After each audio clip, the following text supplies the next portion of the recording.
மூன்றாவது முறையாக பதவியேற்றுள்ள மோடி பலவீனமான பிரதமர் என தேர்தல் வியூக நிபுணரும் ஜன் சுராஜ் கட்சியின் தலைவருமான பிரசாந்த் கிஷோர் விமர்சனம் செய்துள்ளார்.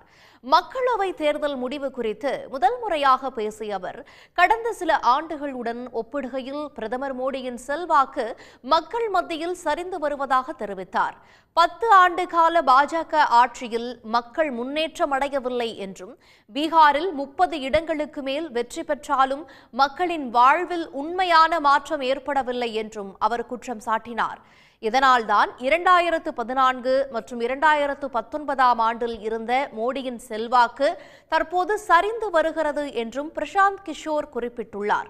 யாருமே வெல்ல முடியாதவர் இல்லை என்றாலும் ஆணவத்தை மட்டும் மக்கள் சகித்துக் கொள்ள மாட்டார்கள் என்றும், இதுதான் மோடிக்கு எதிராக அமைந்துள்ளது என்றும் அவர் கூறினார்.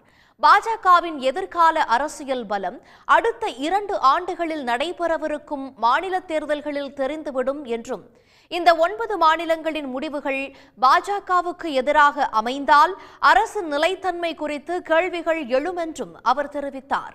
மக்களவையில் எதிர்க்கட்சி தலைவராக நிரூபிக்கவும், நாடு அவரை தலைவராக ஏற்கவும் ராகுல் காந்தி இன்னும் சிறிது தூரம் கடினமாக பயணிக்க வேண்டும் என்றும் பிரசாந்த் கிஷோர் கூறினார்.